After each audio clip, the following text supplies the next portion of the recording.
Hello, so I'm going to do one take of voiceover. So whatever happens is going to be it. So I did this circuit and I'm, I recorded, but I only recorded one set. I did three sets and then I did a finisher and a lot of other stuff at the end that I didn't record.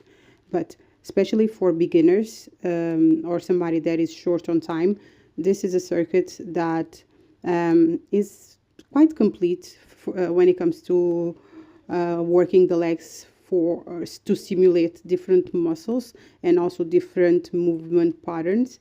So first we started with goblet squats. Um, when we do goblet squats, just make sure the core is engaged. You do the torque, breathing properly. There's not much I don't like to explain so much about technique because as much as I'm here talking about technique, it's something that also needs to be felt. Okay, we need to feel that our quads, our hamstrings, our glutes, our core are engaged. Everything is tight.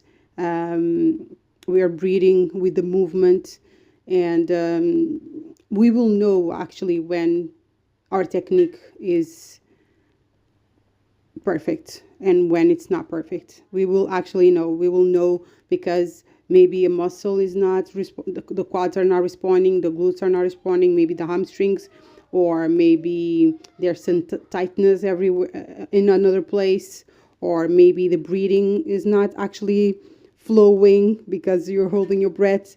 You can sense, you it's not you can sense, you know when you're doing it right, and you will know when you're doing it wrong. Okay, so to do it right, you just need to keep doing, how do you say,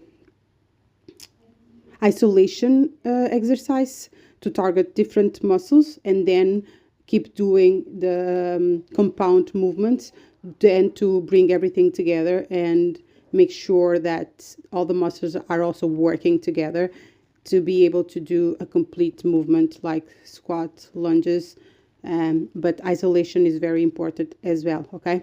Um, what you saw me doing was the sumo squats, and when I get out of the frame is because it's the break that I'm taking at the moment. I'm not able to do back to back to back to back to back, but eventually I will get there. So I take a little bit break between exercises and drink some water. The sumo, again, we will target the gluteus medius, and it will target the VMO, which is that teardrop shape on our quads. Okay, so again, core engaged, the lower back also will be stabilizing, and then pushing the floor, making sure you're pushing the floor away. For the RDL, again, we need to feel the quad stabilizing, the hamstrings stretching and contracting, feeling also in our glutes, lower back and core entirely, abs tight, core engaged, and making sure also we're breathing with the movement. Again, I'm giving these cues and saying all these things, but it's a matter of practicing, practicing, practicing, practicing, and eventually the person will be able to do the perfect RDL. Okay. Um, Again, doing a lot of isolation exercise for the hamstrings, for the lower back, core again, and eventually you will feel the hamstrings working everything that is supposed to work. Okay, RDLs, whenever the person masters the movement, it's amazing. It's an amazing exercise. So it's worth all the time that we spent mastering the movement. Okay, and doing all the isolation, all the stretching, mobility, the warm up, everything. So this is what we call the B stance RDL, and it's for who can't do RDL normal. Oh no, actually I'm doing kind of like the Superman. but it's also important to do unilateral stuff. I thought I did maybe on the last set I did B stance, because we can do also B stance, but doing this one is very good also for balance and to fix any imbalances that we might have. So unilateral work is really, really important, and it needs to be on anybody's training program. Um, let's see.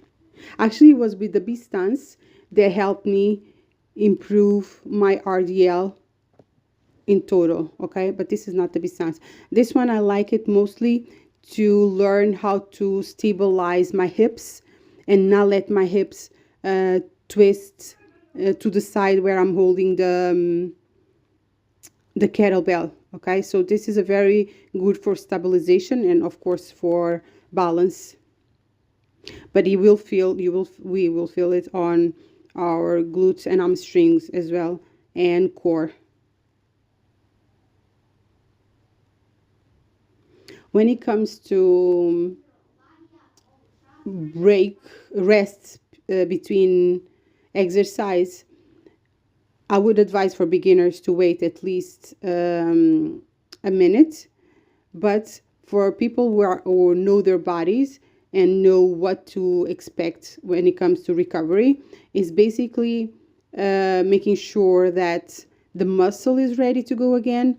And when it comes to cardiovascular, you are ready to go again. Okay, so when you feel that your heart rate went down and you can breathe properly and your muscle is rested enough but not too much to the point that it's completely rested, then you should go back to it. But the ideal thing for a circuit is to give it